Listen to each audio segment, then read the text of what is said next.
लगा दी। परीक्षित ने कहा महाराज ये मन ही तो नहीं लगता, ये मन नहीं लगता, इसके लिए क्या करें? चंचल ही मनः कृष्ण प्रमादी बलवदृढ़। ये मन बड़ा चंचल है। बैठे कथा पांडाल में, मन घूम रहा है बाजार की गलियों में। बैठे कथा सुन रहे हैं, मन घूम रहा है कनवार की गलियों में। ये मन ही तो चंचल है। एक सेकंड लगता है बम्बे तक की सैर करके आ जाता है, एक सेकंड भी नहीं लगता दिल्ली बंबई कलकत्ता विदेश की यात्रा करके आता है ये मन। ये मन को कैसे लगाएं? इसको लगाने के लिए कोई औषधि है अथवा कोई उपाय है? ये मन कहां से खरीद के लाएं जिसको भगवान के चरणों में लगाएं? आपने तो ऐसा बोल दिया गुरुदेव कि मन गोविंद के चरणों में लगाओ, लेकिन ये मन ही तो नहीं लगता। सुखदेव स्वामी बहुत सुंदर बात कह रहे हैं। बोले मन को वश में रखना है तो 4 बातों को याद रखना होगा। राजन, सबसे पहले खट्वांग राजा की कथा सुनाई, कैसे मुक्ति होती है मन लगने से बताया। अब मन को लगने का तरीका बताते हैं कि जितासनो जित श्वासो जित संगो जितेन्द्रियः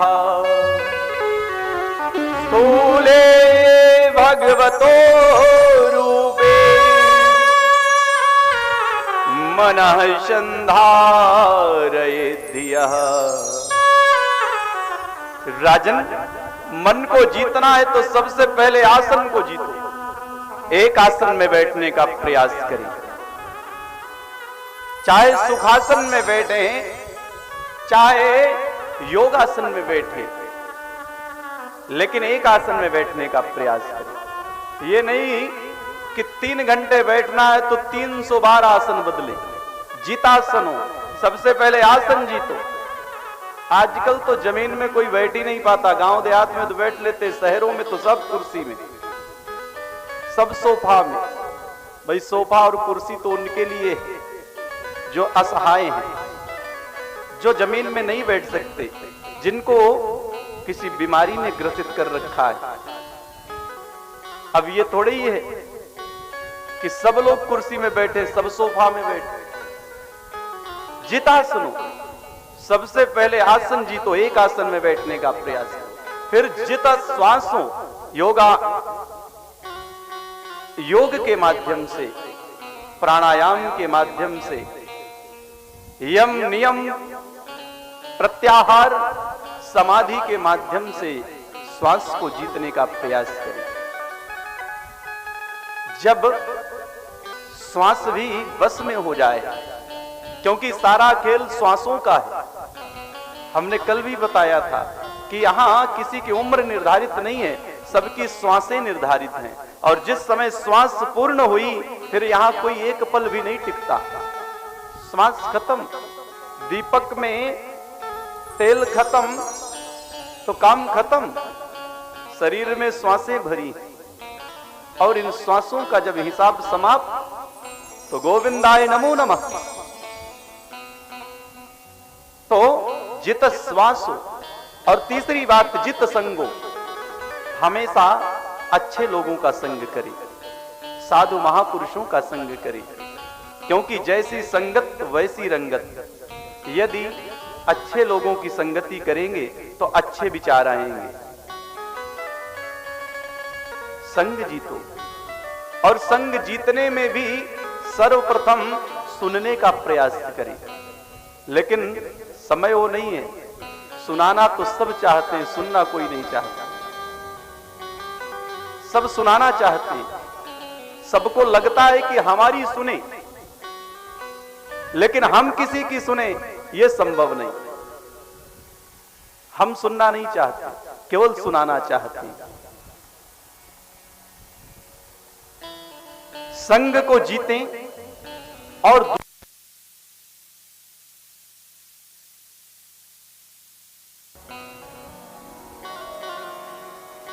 सही क्या है, गलत क्या है, चिंतन करें और इसके बाद उसको जीवन में, यदि अच्छी बातें हैं, अच्छी संगति है, तो जीवन में उतारें, संग जीते और फिर धीरे धीरे करके इंद्रियों को जीते। इंद्रियां क्या है? इंद्रियां 5 ज्ञानेंद्रियां, 5 कर्मेंद्रियां, बुद्धि और विवेक दिया है। बुद्धि और विवेक का प्रयोग करें, इंद्रियों को वशीभूत करें, क्योंकि ये इंद्रियां जितना मांगेंगे, जितना मांगेंगी उतना देते रहेंगे, कभी तृप्त नहीं होंगी। इसलिए हमारे पूर्वज कहते थे कि संतोषम परमम सुखम, संतोष रखो, क्योंकि यदि गुजर करे तो चाहिए क्या, यदि मौज करे तो है ही क्या, यदि ऐसो आराम चाहिए तो क्या है जीवन में? कुछ भी तो नहीं है। इसलिए कहते हैं कि चाह गई चिंता गई,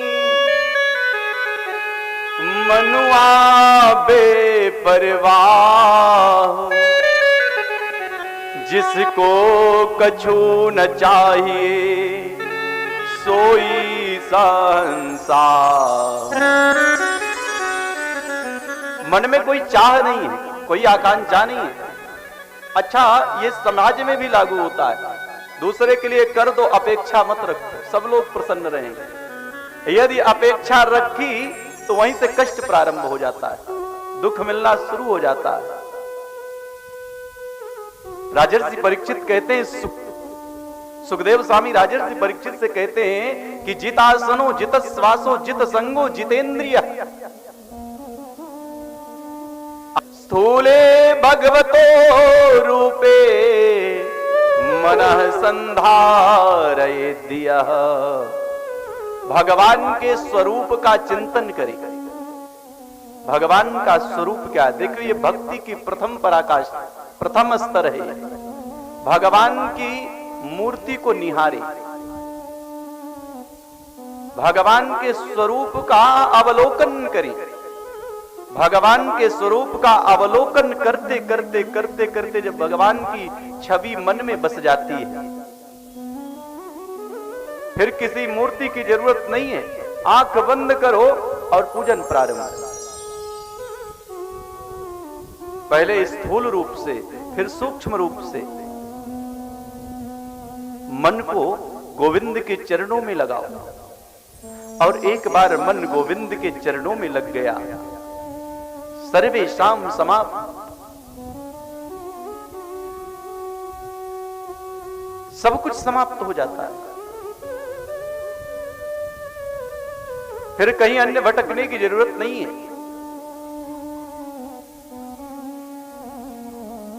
राजर्षि परीक्षित से सुखदेव स्वामी कहते हैं, राजन, जिस समय